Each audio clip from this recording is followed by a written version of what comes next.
एक खास कॉन्वर्सेशन की। दरअसल भारत ने 2030 तक कृषि उत्पादों के निर्यात का लक्ष्य करीब $100 बिलियन का रखा है। कैसे पूरा होगा ये लक्ष्य और अमेरिका में आम भेजने में क्या आ रही हैं दिक्कतें, इस पर एपेडा के चेयरमैन अभिषेक देव से एक्सक्लूसिव बातचीत की हमारे संवाददाता सीमन चंदा ने। सुनिए।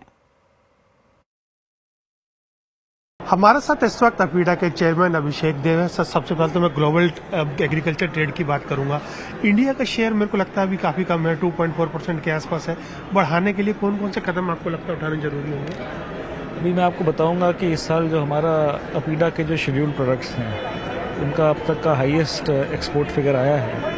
करीब हमारा 27.9 बिलियन का एक्सपोर्ट हुआ है इस साल, जिसमें 11% की ग्रोथ आई है।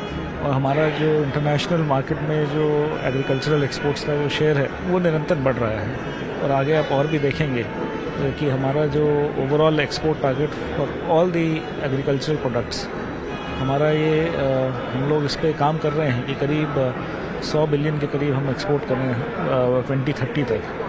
और मुझे पूरी उम्मीद है कि जिस ग्रोथ में हम लोग चल रहे हैं हम लोग ज़रूर इन लक्ष्यों को प्राप्त कर पाएंगे। जो स्पेसिफिकली ऑर्गेनिक की काफ़ी डिमांड है all over the world, organic को लेकर के कोई पूछ दे रहे हैं? बिल्कुल, अगर ऑर्गेनिक एक्सपोर्ट्स की बात करें तो इस साल 35% की ऑर्गेनिक एक्सपोर्ट्स में बढ़ोतरी हुई है।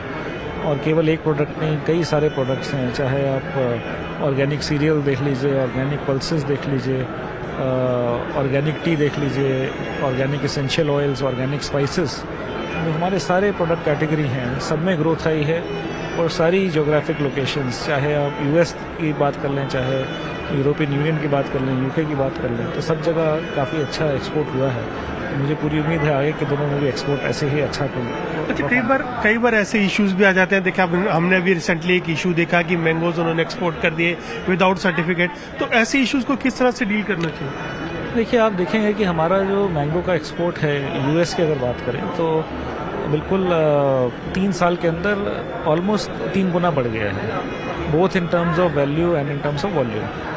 तो बहुत सारे शिपमेंट जाते हैं और कभी कभी ऐसा होता है कि कुछ शिपमेंट्स के अंदर, कुछ प्रोसेसिंग के अंदर कुछ डॉक्यूमेंटेशन में इशू आ जाता है। तो ये इशू आया है, लेकिन इससे कोई ओवरऑल हमारे एक्सपोर्ट पे कोई कमी नहीं आई है। इनफैक्ट वो जो इशू आया था 2 दिन में, जो 2 दिन के प्रोडक्शन में आया था, उसके बाद से हमारा पूरा वहाँ से शिपमेंट हो रहा है, कोई परेशानी नहीं है।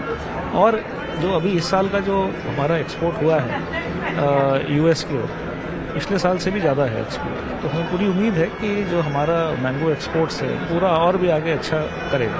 अच्छा, देखिए, आपने एक बायर सेलर मीट कराया है, बहुत सारे कंट्रीज के जो बायर्स आए हुए हैं यहाँ पर, सेलर बिहार के अंदर ही है। तो ओवरऑल मैं अगर इंडिया की बात करूँ तो और राज्यों के अंदर भी ऐसी मीट्स ऑर्गेनाइज होंगी?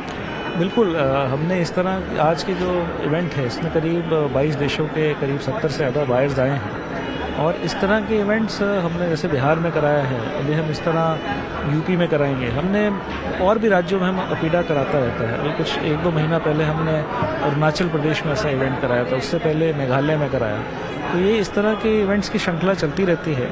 और हम लोगों का ये रहता है कि जैसे दिल्ली वगैरह है, मुंबई है, बेंगलोर है, वहाँ पर तो ऐसे इवेंट्स होते ही हैं। बट दूसरे भी जो क्षेत्र हैं जहाँ पर काफ़ी अच्छा प्रोडक्शन होता है उनको भी कवर करा जाए, क्योंकि वहाँ के लोगों को हम लोग पूरा प्रोत्साहन देते हैं कि दिल्ली में आएँ या इंटरनेशनल इवेंट्स में पार्टिसिपेट करें, बट इतना अवेयरनेस नहीं होता है। इसलिए फिर हम उन राज्यों में भी हम इस तरह के इवेंट्स कराते हैं और जो अंतर्राष्ट्रीय बायर्स हैं और जो प्रमुख निर्यातक हैं उनको वहाँ लेके जाते हैं ताकि उनका उनके साथ लिंकेज हो पाए और वो लोग भी एक्सपोर्ट कर पाए।